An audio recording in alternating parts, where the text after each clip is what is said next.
Vishnu, how are you? എന്നാ നാട്ടിലെത്തിയത്? സുഖം തന്നെയാണോ? ആക്ച്വലി ഞാൻ നാട്ടിലെത്തിയിട്ട് കുറച്ച് മാസങ്ങളായി. ഇവിടെ വന്നിട്ട് ഈ വൃത്തികെട്ട മഴ കണ്ട് മടുത്തു.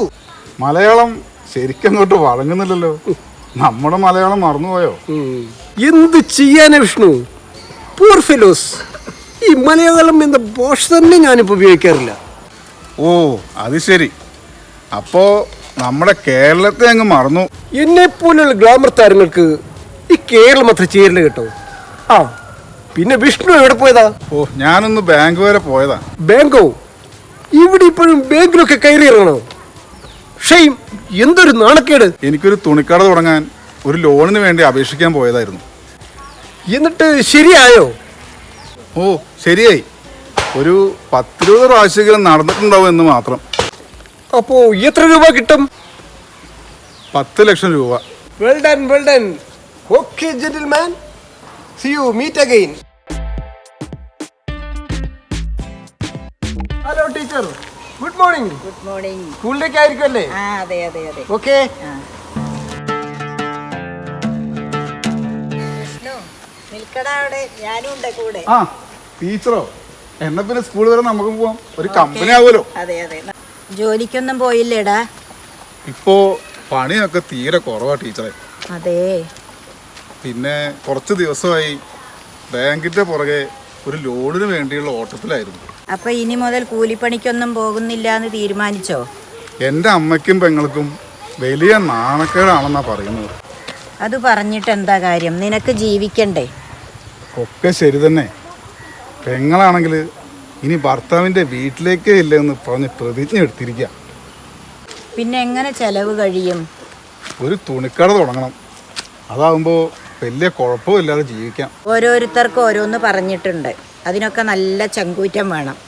നീ ഒരു പാവത്താനായി നിന്ന ആളുകൾ നിന്നെ പറ്റിക്കത്തേ ഉള്ളൂ. ആട്ടെ, ആരാ നിന്റെ കൂടെ നിന്നെ സഹായിക്കാൻ നിൽക്കുന്നത്? ഉണ്ണികൃഷ്ണൻ. പറ്റിയ ആള് തന്നെ. അവൻ നിന്നെ പറ്റിക്കാതെ സൂക്ഷിച്ചാൽ നിനക്ക് നല്ലത്. എടി അവനെ കാണുന്നില്ലല്ലോ. ഇന്നെങ്കിലും ആ ലോണ് പാസ്സായാൽ മതിയായിരുന്നു. എന്നിട്ട് വേണം എനിക്ക് ആൾക്കാരുടെ മുന്നിൽ നാളാവാൻ. എനിക്കൊരാഗ്രഹം, നമ്മുടെ കടന്റെ ഉദ്ഘാടനത്തിനെ ആ ദുൽഖറെ തന്നെ കൊണ്ടുവരണം. അതിനെങ്ങനെയമ്മേ? എന്റെ ആങ്ങളയ്ക്ക് ബുദ്ധി വേണ്ടേ? അവൻ ഇങ്ങോട്ട് വരട്ടെ. മിനിമം ദുൽഖറെങ്കിലും വരണമെന്ന് അവനെ കൊണ്ട് പറഞ്ഞ് സമ്മതിപ്പിക്കണം. പുതിയ തുണിക്കട വരട്ടെ. എന്നിട്ട് വേണം അതിലെ ഡ്രസ്സുകളൊക്കെ മാറി മാറി എടുക്കണം. നമ്മളെ കണ്ട ആളുകളൊക്കെ ഒന്ന് ഞെട്ടണം. നമുക്കാണെങ്കിൽ ആവശ്യത്തിന് സൗന്ദര്യം ഉണ്ടല്ലോ. സൗന്ദര്യം കുറച്ച് കൂടിപ്പോയോന്നേ ഉള്ളൂ എന്റെ സംശയം. നമ്മുടെ ഈ ബുദ്ധിയും സൗന്ദര്യവും ഒന്നും അവന് തീരെ കിട്ടിയിട്ടില്ല. നമ്മുടെ കൂടെ നടക്കുമ്പോ മറ്റുള്ളവരും വിചാരിക്കും ഇതേതാ കാട്ടുജാതിക്കാരനാണോന്ന്. അതാ വരുന്നു. ഈ കാട്ടുജാതിക്ക് അങ്ങോട്ട് കയറി വരാമോ? എന്തായി, ക്യാഷ് കിട്ടിയോ? എല്ലാം ശരിയായിട്ടുണ്ട്. മിക്കവാറും ഒരാഴ്ചക്കുള്ളിൽ കിട്ടുമായിരിക്കും.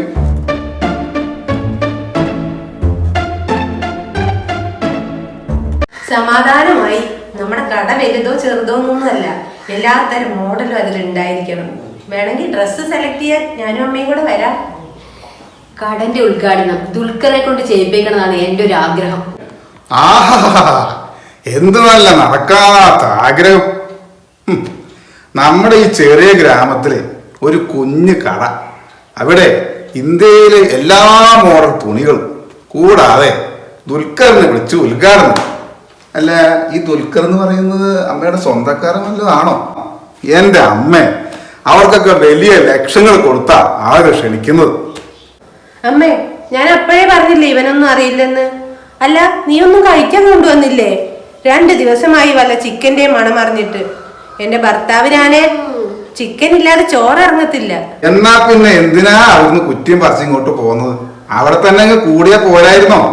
അതെങ്ങനെയാ? നിനക്കൊരു നല്ല കാലം വരികയല്ലേ. നിന്നെ ഉപദേശിക്കാൻ അവളല്ലാതെ വേറെ ആരാ വരാനുള്ളത്? പറ്റിയ നാളെ മുതൽ പണിക്ക് പോണം. ലോൺ പാസ്സാകുന്നവരെ ഭക്ഷണം കഴിക്കണ്ടേ? ഭക്ഷണം കഴിച്ചില്ലാലും വേണ്ടില്ല, നിന്നെ ഇനി കൂലിപ്പണിക്ക് വിടുന്ന പ്രശ്നമില്ല. ആണോ? എന്നാ എനിക്ക് നന്നായി വിശക്കുന്നുണ്ട്. രാവിലെ വീട്ടിൽ നിന്ന് ഇറങ്ങിയതാ. വല്ലതും കിട്ടിയാ കഴിക്കാമായിരുന്നു. എന്നാ വാ, നമുക്ക് ഒരുമിച്ച് കഴിക്കാം.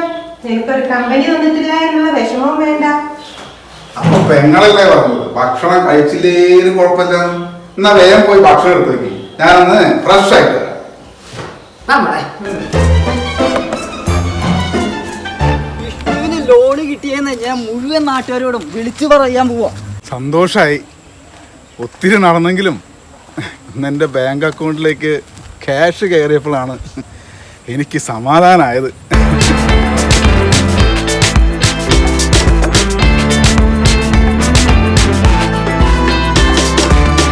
വിഷ്ണു, ഇതൊന്നും നമുക്ക് ആഘോഷിക്കണ്ടേ?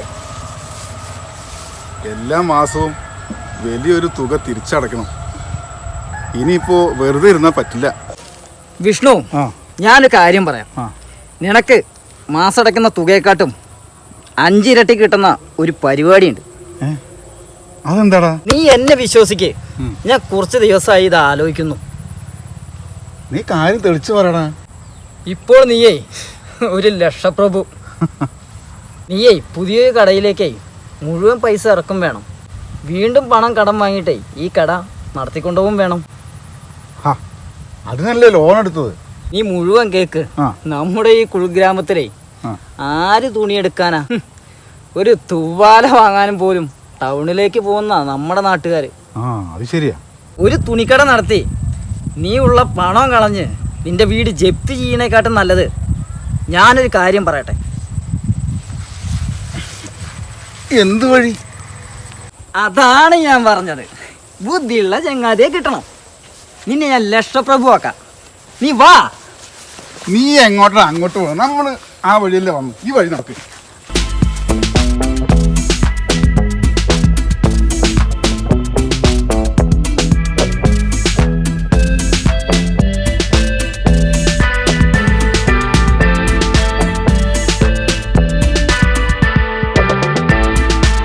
സാർ, ഞാൻ പറഞ്ഞ കക്ഷി ഇതാണ്.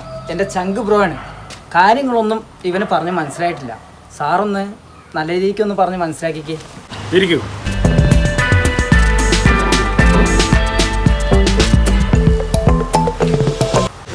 മിസ്റ്റർ വിഷ്ണു, നിങ്ങളെപ്പോലെ നല്ല മനസ്സുകളുടെ ഉടമകളായവരെ ഇന്നത്തെ കാലത്ത് കണ്ടെത്തുക കുറേ പ്രയാസമാണ്. ഇന്ന് എല്ലാ പ്രയാസങ്ങൾക്കും കാരണം പണമാണ്. അതിനൊരു സൊല്യൂഷൻ പറഞ്ഞു തരാനാണ് ഞാൻ നിങ്ങളെ ഇങ്ങോട്ട് വിളിപ്പിച്ചത്. ആട്ടെ, എത്ര രൂപയാണ് ലോൺ പാസ്സായത്? 10 ലക്ഷം രൂപ. ഒരു വർഷം കൊണ്ട് 5 ഇരട്ടിയായി കിട്ടുമെങ്കിലോ? എന്ത് നടക്കാത്ത സ്വപ്നം. എങ്കിൽ അങ്ങനെ വിചാരിക്കണ്ട. ഇതേപോലെ സ്വപ്നം കാണാൻ മറന്നുപോയവരെ രക്ഷപ്പെടുത്താൻ വേണ്ടിയാണ് ഞാൻ ഈ കമ്പനി തുടങ്ങിയത് തന്നെ. അല്ലേടാ ഉണ്ണി? ഞാനേ ആദ്യമൊന്നും ഇതൊന്നും വിശ്വസിച്ചില്ലായിരുന്നു. ആദ്യം കേൾക്കുമ്പോൾ ഇതാരും അങ്ങ് വിശ്വസിക്കുകയില്ല. നിങ്ങൾക്ക് കഴിക്കാൻ എന്താ വേണ്ടത്? Coffee, tea or fresh juice വല്ലതും? അതോ ഫുഡ് എന്തെങ്കിലും വേണോ? ഒന്നും വേണ്ട. ഇതാണ് പ്രശ്നം. നമ്മുടെ മുമ്പിൽ നല്ല അവസരങ്ങൾ തുറന്നു വരുമ്പോൾ ആരും ഒന്നും വിശ്വസിക്കുകയില്ല. വിശ്വസിക്കണം മിസ്റ്റർ. Just A minute.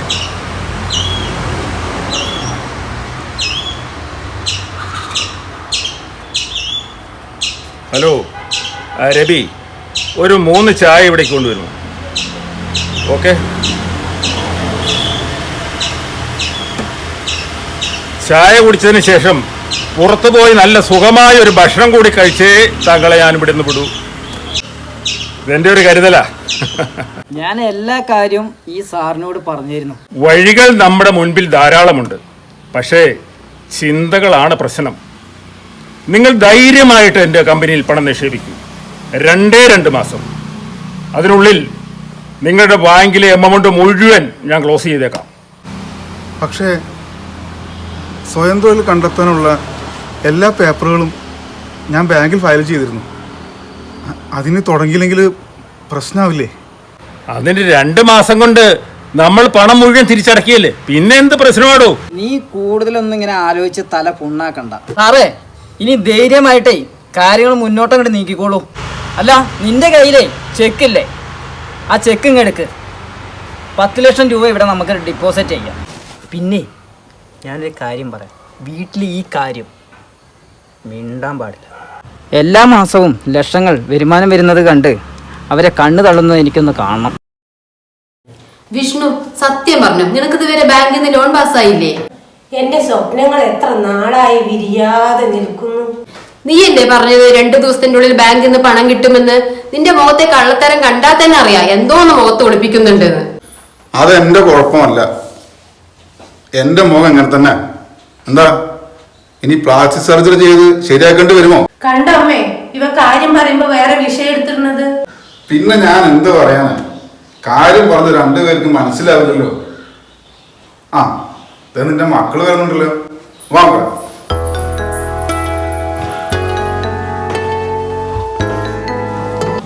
കടമുതലാളി എത്തിയോ? ഇനിയിപ്പൊ പറഞ്ഞ് കൂട്ടുകാരെ മൊത്തം ഞാൻ ഇനി എങ്ങനെ നോക്കും? ഇപ്പൊ ഞാൻ എല്ലാവരുടെ മുമ്പിലും ഭയങ്കര ഗമ കാണിച്ചിട്ടാ നടക്കണത്. ഇനി തല്ലി തകർക്കല്ലേ എന്റെ പൊന്നാര മാമോ. നീ നിന്റെ കൂട്ടുകാരടുത്ത് മാത്രമേ പറഞ്ഞുള്ളൂ. ഞാനാണെങ്കിൽ എന്റെ അധ്യാപകരോട് എല്ലാരോടും പറഞ്ഞു കഴിഞ്ഞു. ഇനി വാക്ക് തിരിച്ചാലുണ്ടല്ലോ കളി മാറുമേ. ആട്ടെ, രാവിലെ പറഞ്ഞോട്ട സാധനം കണ്ടെന്നോ? അല്ലെങ്കിൽ ഇവിടെ യുദ്ധം നടക്കുമേ. അങ്കിളെ, ഞാൻ ആരോടും പറഞ്ഞിട്ടില്ല. എനിക്കറിയാം അങ്ങനത്തെ വിഷമങ്ങളെല്ലാം. ആണോ? കണ്ടോ, എല്ലാരും കേട്ട് പഠിക്കേ. ഇതൊക്കറിയാം ഈ അങ്കിളിന്റെ വിഷമം എന്താണെന്ന്. ആ എന്നാ പറഞ്ഞ പോലെ ഇതാ പൊറാട്ടയും ചിക്കനും ഉണ്ട്. എല്ലാരും കൊണ്ട് പോയിരുന്ന് കഴിച്ചോളൂ.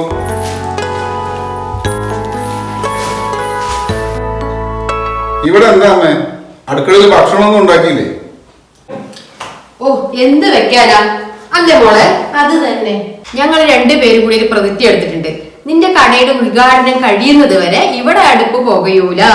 എന്ന് കടന്റെ ഉദ്ഘാടനം കഴിയുന്നോ അന്നേ വീട്ടാഹാരം കഴിക്കാം. അതുവരെ നീ പുറത്തുനിന്ന് കൊണ്ടുവന്നാ മതിയടാ മോനെ.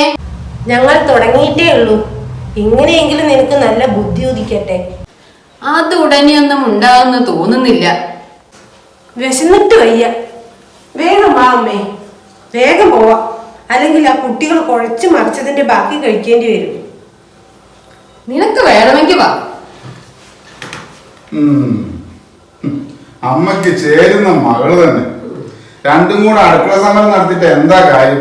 വയറും കേടാവും, കയ്യിലെ പൈസയൊക്കെ തീരുകയും ചെയ്യും. ശംഭോ മഹാദേവ, ഇവർക്കും കൂടി ഇത്തിരി ബുദ്ധി കൊടുക്കണേ. വാ അമ്മേ. അവന്റെ ഒരു വേദാന്തം പറച്ചില്.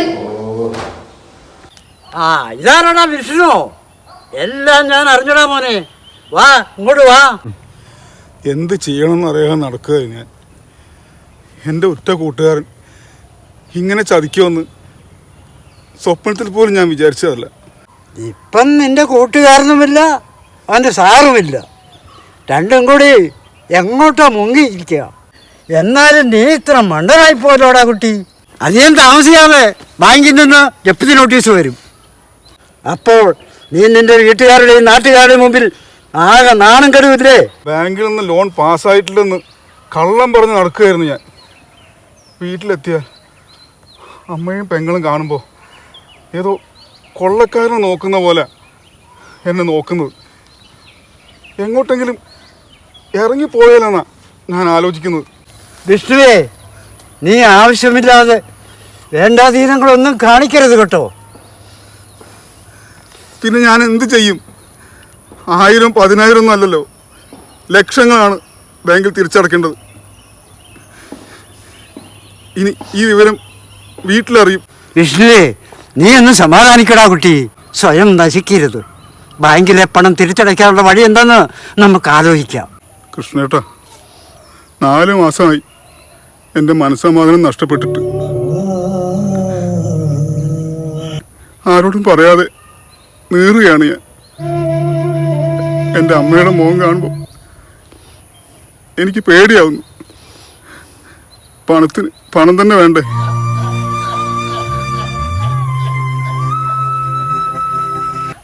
അല്ലെങ്കിൽ ആർക്കും ഒരു വിലയുണ്ടാവില്ല.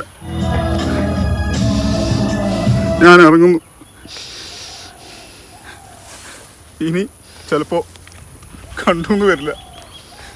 എന്നെങ്കിലും എൻ്റെ വീട്ടുകാരെ കാണുമ്പോൾ ഒന്ന് പറഞ്ഞേക്കണം, ഇതായിരുന്നു സംഭവിച്ചതെന്ന്.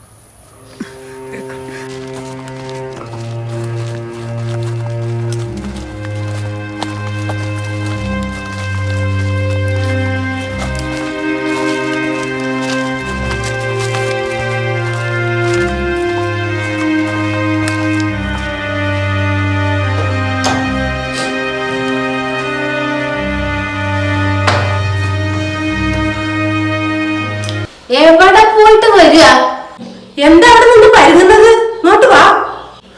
എന്താ കാര്യം? എന്താ കാര്യമെന്നോ? നീ ഇത്രയും നാള് ഞങ്ങളോട് കള്ളം പറഞ്ഞ് പറ്റിക്കുകയായിരുന്നില്ലേ? ഇല്ല, ഞാൻ ആരും പറ്റിച്ചിട്ടില്ല. വേണ്ട വേണ്ട, കള്ളം പറയണ്ട. ഇന്ന് നീ കാരണം നിന്റെ പെങ്ങൾ ആളുകളുടെ മുന്നിൽ നാണം കെട്ടിരിക്കുക. ഞാൻ കാരണോ? ഒന്ന് പറഞ്ഞു കൊടുക്കടി. ഇന്ന് ഞാൻ എൻ്റെ കൂട്ടുകാരിയുടെ വീട്ടിലൊന്ന് പോയിരുന്നു. അവളുടെ വീടിന്റെ പാലുകാച്ചായിരുന്നു. നിറയെ ആളുകൾ ഉണ്ടായിരുന്നു അവിടെ. നീ ലോൺ എടുത്ത ബാങ്കിന്റെ ഉദ്യോഗസ്ഥരും ഉണ്ടായിരുന്നു. ഒന്നും രണ്ടും പറഞ്ഞിരിക്കുന്ന കൂട്ടത്തിലാണ് നിനക്ക് ലോൺ കിട്ടിയതും നിങ്ങൾ കട തുടങ്ങിയിട്ടില്ലേ എന്ന് അവർ ചോദിച്ചതും. അവരുടെയൊക്കെ ആക്കിയ ചിരിയിൽ നിന്ന് ഞാൻ നിന്ന് ഉരുകിപ്പോയി. എന്നിട്ട് ആ പണം എവിടെ? ആ പണവുമായിട്ട് നീ ഇങ്ങോട്ട് കാലുകുത്തിയാൽ മതി. ഇത്ര നാള് നീ ഞങ്ങളെ പറഞ്ഞു പറ്റിക്കുകയായിരുന്നു. പണം കണ്ടപ്പോ നിന്നെ കണ്ണു മഞ്ഞളിച്ചു പോയോ? നിന്റെ തോന്നിയാസത്തിന് കൂട്ടി നിൽക്കാൻ ഞങ്ങളെ കിട്ടില്ല.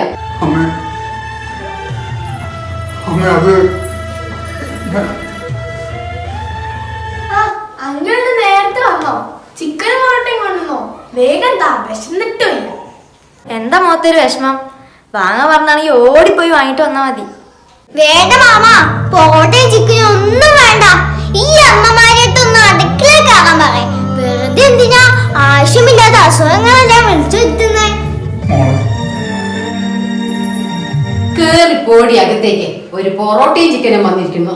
10 ലക്ഷം രൂപ കൈ കിട്ടി കട്ടുമുടിച്ചവനായി നിൽക്കുന്നത്. ഇറങ്ങി പൊക്കണോ എന്റെ വീട്ടിൽ നിന്ന്. ഇനി നീ ഞങ്ങൾക്ക് ആരുമല്ല. അയ്യോ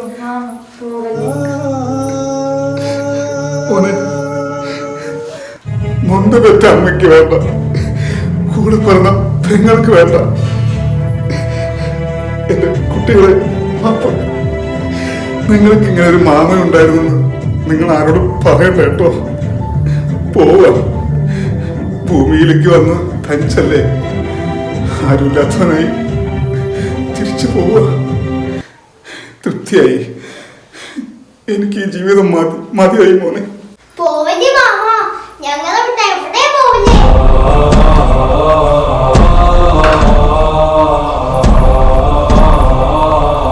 വിധിയുടെ ചാട്ടവാടിയേറ്റു തകരുന്ന ബലിമൃഗമായി ഞാനിന്ന് അഗ്നിസാക്ഷി. വിധിയുടെ ചാട്ടവാടിയേറ്റു തകരുന്ന ബലിമൃഗമായി ഞാനിന്ന് അഗ്നിസാക്ഷി.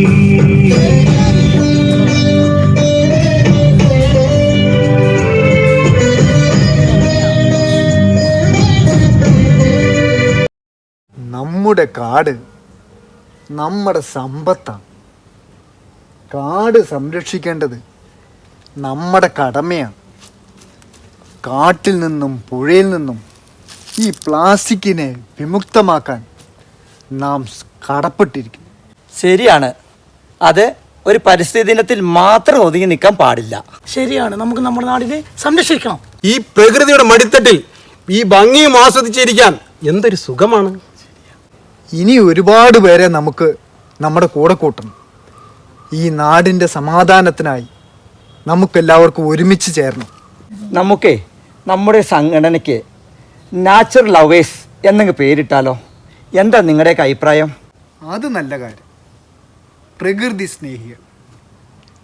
ഈ സുന്ദരമായ വനവും സുന്ദരമായ നമ്മുടെ ഈ നാടും അതുപോലെ തന്നെ ഇവിടുന്ന് ലഭിക്കുന്ന ഈ ശുദ്ധവായുവും ആസ്വദിക്കാൻ നമ്മെപ്പോലുള്ളവർ ഇവിടെ ഉണ്ടായേ മതിയാവൂ. ഒച്ച ഉണ്ടാക്കല്ലേ. എന്തോ ഒരു ശബ്ദം കേൾക്കുന്നുണ്ടല്ലോ.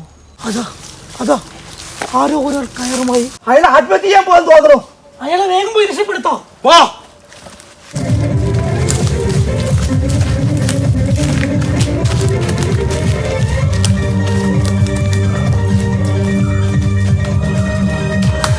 എന്താ കൂട്ടുകാരാ, അബദ്ധമൊന്നും കാണിക്കരുതേ. എന്നെ എൻ്റെ വഴിക്ക് വിടൂ. എനിക്കൊന്ന് സമാധാനമായിട്ട് മരിക്കണം. എന്താ മരിക്കുന്നതിന് മുമ്പ് അതിന്റെ കാരണം പറഞ്ഞൂടെ? സ്വന്തമായി ഒരു തുണിക്കട തുടങ്ങാൻ കാത്തിരുന്ന് 10 ലക്ഷം രൂപ ബാങ്കിൽ നിന്ന് ലോൺ എടുത്തു. ഞാൻ എന്നെക്കാളും വിശ്വസിച്ച എൻ്റെ കൂട്ടുകാരൻ അവൻ്റെ കൂട്ടാളിയുമായി എന്നെ പറഞ്ഞു പറ്റിച്ച് പണവുമായി കടന്നു കളഞ്ഞു. ഒടുവിൽ എൻ്റെ വീട്ടിൽ നിന്നും ഒരു തെരുവ് പട്ടിയെ പോലെ ആട്ടിയിറക്കി.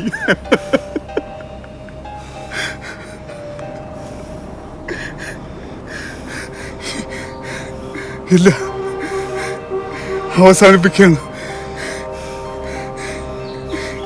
ഈ ജീവിതം ഇവിടെ തീരട്ടെ. അതുകൊണ്ട് ആർക്കാ എന്ത് നേട്ടം? നിന്റെ ജീവിതം അവസാനിപ്പിച്ചതുകൊണ്ട് ആർക്കാ ഗുണം? ലോൺ തിരിച്ചടയ്ക്കാനായി ബാങ്കുകാർ നിന്റെ വീട്ടിൽ വരുമ്പോൾ നാട്ടുകാരുടെ മുമ്പിൽ അപമാനിതരാകുന്നത് നിന്റെ വീട്ടുകാരല്ലേ?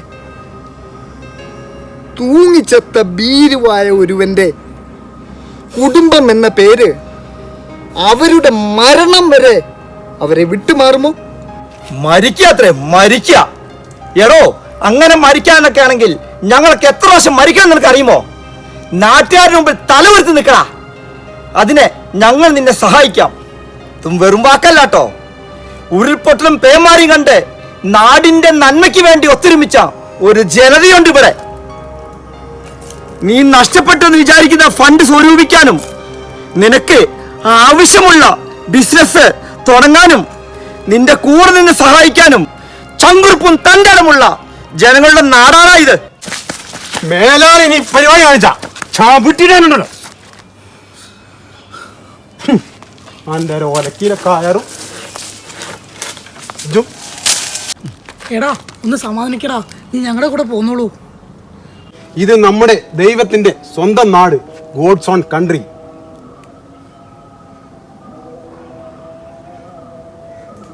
നന്ദിയുണ്ട് എന്നെ ജീവിക്കാൻ പ്രേരിപ്പിച്ചതിന്.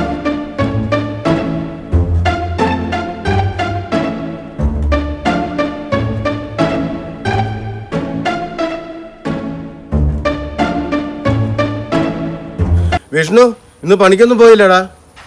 ഇല്ല. ഇതാരാ ജോസേട്ടാ? എൻ്റെ ഒരു ഫ്രണ്ടാ. കുറെ നാളായി എൻ്റെ വീട്ടിലേക്ക് ക്ഷണിക്കുന്നു. ഇന്നാ ഒന്ന് വന്നത്. നമസ്തേ, എൻ്റെ പേര് സജി. അല്ല, എന്താ ഇത്ര നോക്കാനിരിക്കുന്നേ? ഇതെന്ത് പറ്റിയതാ? അതൊക്കെ പറയാൻ ഒത്തിരിയേറെ പറയാനുണ്ട് സുഹൃത്തെ.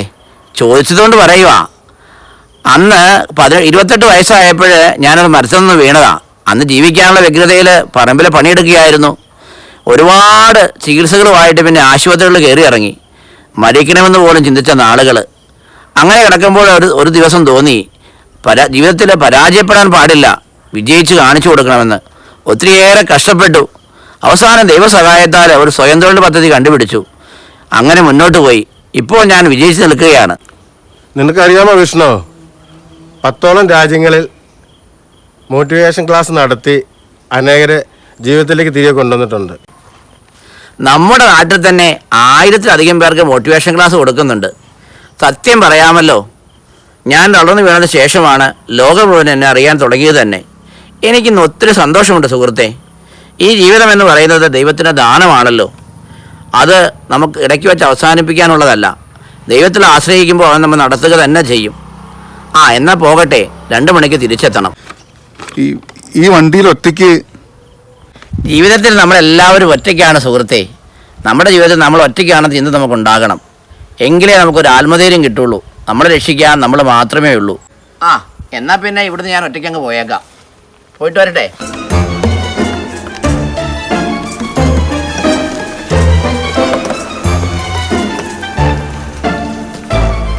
സമ്മതിക്കണം, അപാര ധൈര്യം തന്നെ.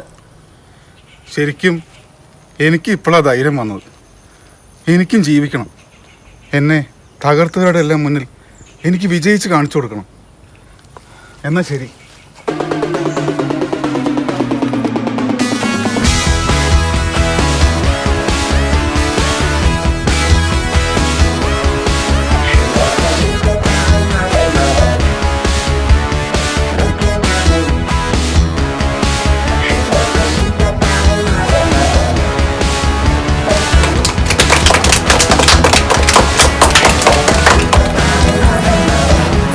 എത്ര നാളത്തെ സ്വപ്നമായിരുന്നു. എനിക്ക് സമാധാനമായി.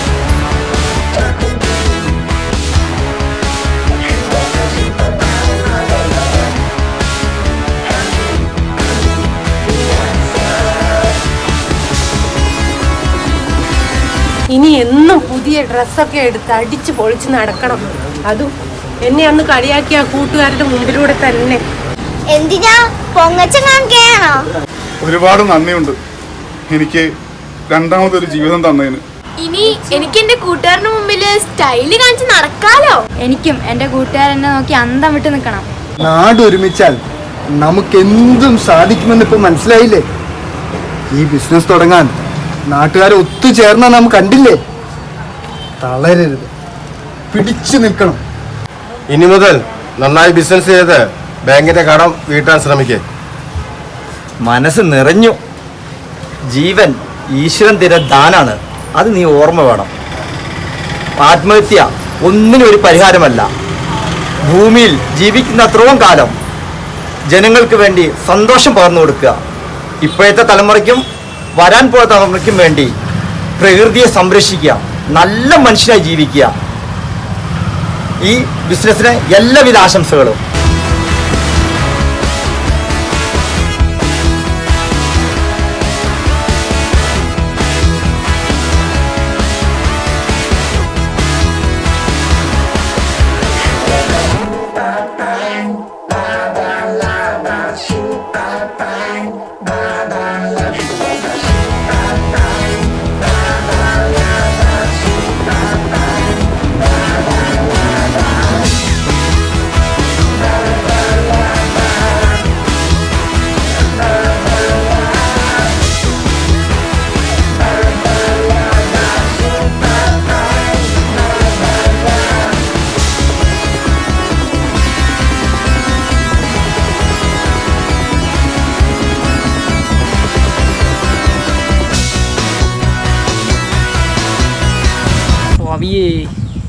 ശരണമയ്യപ്പ. ഉണ്ണി, നീ എന്നെ പറ്റിച്ച് മുങ്ങിക്കളഞ്ഞിട്ട് വീണ്ടും വന്നു അല്ലേ? ഈ തെറ്റിദ്ധാരണ മാറ്റാനാണ് ഞാൻ ഇവിടെ എത്തിയത്. അന്ന് നിന്റെ കയ്യിൽ നിന്ന് ആ പണം വാങ്ങിയ വ്യാജൻ്റെ നാട്ടിലായിരുന്നു ഞാൻ.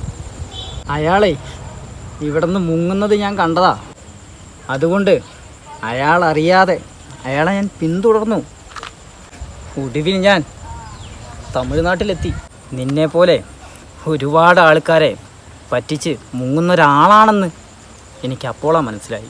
പിന്നീട് ഞാൻ അയാളുടെ കൂടെ ഒരു വിശ്വസ്തനായിട്ട് ഒരുപാട് കാലം ഞാൻ ജീവിച്ചു.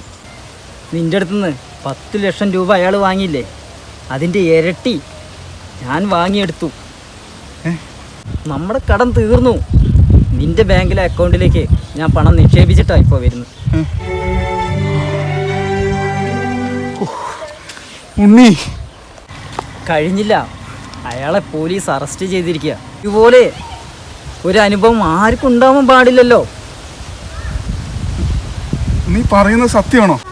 ഉറ്റ കൂട്ടുകാരനെയും പറ്റിച്ചെന്ന് എനിക്ക് സങ്കല്പിക്കാൻ പോലും കഴിയില്ല. 2 ദിവസമായി ഞാൻ തിരിച്ചു വന്നിട്ട്. കയ്യോടെ ഞാൻ മാലട്ടു. എല്ലാ തെറ്റുകൾക്കും പ്രായശ്ചിത്തം ചെയ്യണം. എനിക്ക് മല ചവിട്ടണം. ഇനി എനിക്ക് അവിടെ എത്തിയിട്ട് മരിച്ചാലും വിഷമമില്ല. എനിക്ക് എൻ്റെ സത്യാവസ്ഥ ബോധ്യപ്പെടുത്താനായല്ലോ. എന്നാൽ ഞാൻ ഇറങ്ങുന്നു നിറഞ്ഞ മനസ്സോടെ. നിനക്ക് നല്ലതേ വരും. തിരിച്ചു വരുമ്പോൾ നീ എൻ്റെ കൂടെ കൂടണം. അതെനിക്കൊരു ധൈര്യമായിരിക്കും. നീ പേടിക്കണ്ട, ഞാൻ തിരികെ വന്നാൽ എൻ്റെ കൂടെ ഉണ്ടാവും. എന്നാൽ ഇനി യാത്രയില്ല.